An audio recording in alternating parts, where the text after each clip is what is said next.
Esses dias estava olhando algumas páginas da revista Ilustrada do Ângelo Agostini e pensei, preciso falar dessa pessoa, assim, desse personagem, um cara incrível, né?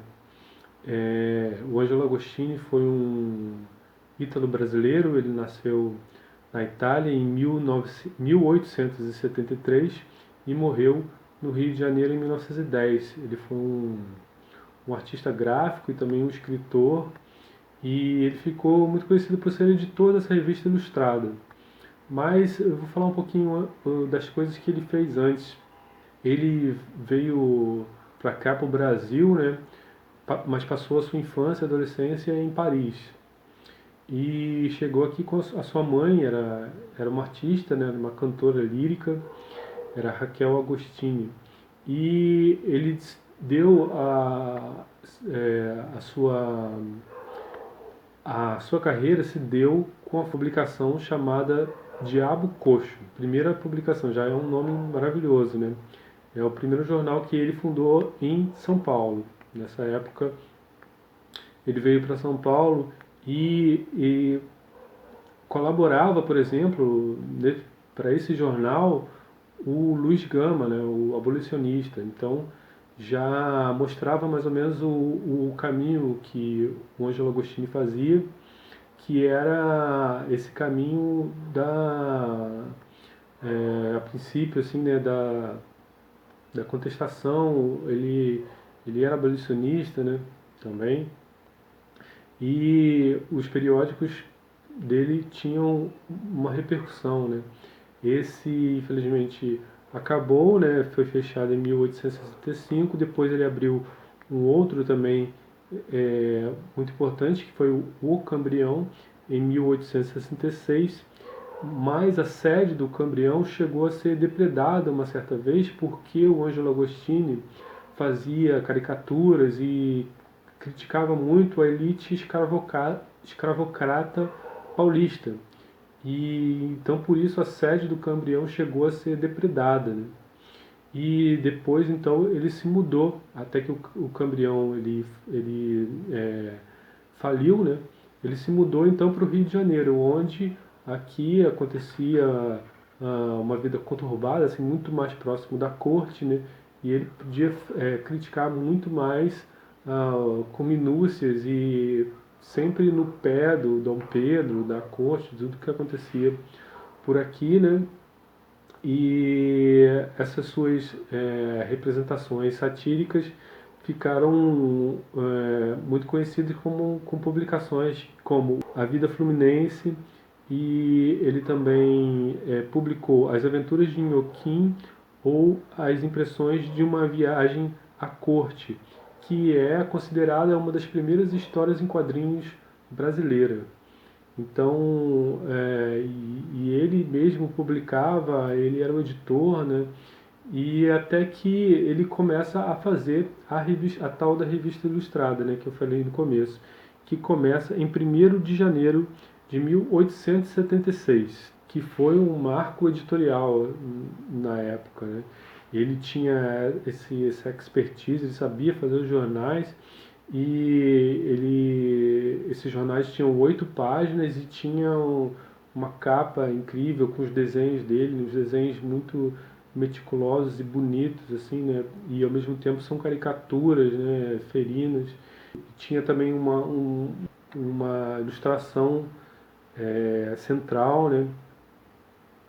E a vida dele foi conturbada também. Ele uma vez se envolveu com uma aluna, né? E essa aluna, ele já era casado e essa aluna ficou grávida. Um certo escândalo. Ele que criticava tanta gente, né? Foi para Paris, e lá essa aluna teve essa que virou depois, né? A companheira dele teve o bebê, e ele voltou. É, ele, infelizmente, o bebê morreu, né? E a Abigail também, a Abigail que era essa aluna dele, né? Abigail de Andrade. ela foi uma pintora que foi reconhecida. Ela ganhou uma medalha do Salão Imperial de Belas Artes de 1884. Foi a única mulher que recebeu essa medalha. E ele, então, voltando para o Brasil, fundou também a revista Don Quixote e trabalhou na revista Tico Tico, que era uma revista infantil, né, muito conhecida, e com seu personagem Zé Caipora. E trabalhou ainda no Malho, Gazeta de Notícias, e mais a revista Ilustrada, que eu acho que para mim é a coisa mais impactante. Ela durou muitos anos, né? De 1876 a 1898, e tinha uma tiragem semanal de 4.000 exemplares, que retratava de modo satírico os fatos ocorridos sociopolíticos no Rio de Janeiro, dessa época, né? E é, a, ela teve duas direções, né? Com o Ângelo Agostini até a proclamação da República em 1889, né? E depois,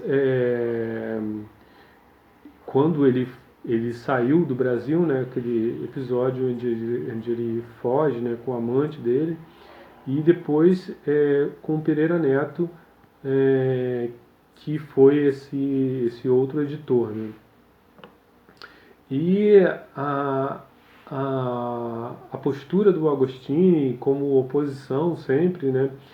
E com oposição a esse regime monárquico e também a escravidão, né? Fica muito contundente nos desenhos dele. Ele estava sempre atacando essas figuras dos poderosos, né? Da época.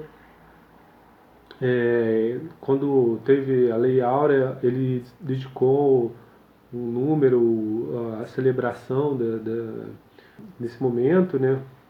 Até o João Nabuco, né, que foi desses líderes abolicionistas, apelidou a revista ilustrada de Bíblia da Abolição, quanto era poderoso as opiniões que estavam ali do Ângelo Agostini, né?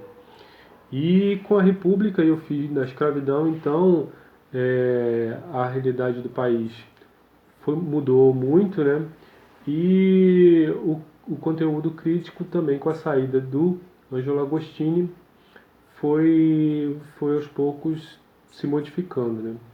Mas esse trabalho que ele deixou, a revista Ilustrada, é uma das coisas mais, não sei, me impacta muito o desenho dele, o texto dele também é muito bom. Ele não só era muito bom desenhista, mas as gravuras que eram publicadas ali, né? E publicar um jornal nessa época, né? Ter uma gráfica, né? Uma empresa, né? Que fazia esse tipo de coisa, me parece muito impressionante, né? Então, por isso que eu queria registrar, mesmo que possa depois fazer uns vídeos mais aprofundados, né? Sobre o Ângelo Agostini, esses aspectos gerais dessa figura, né?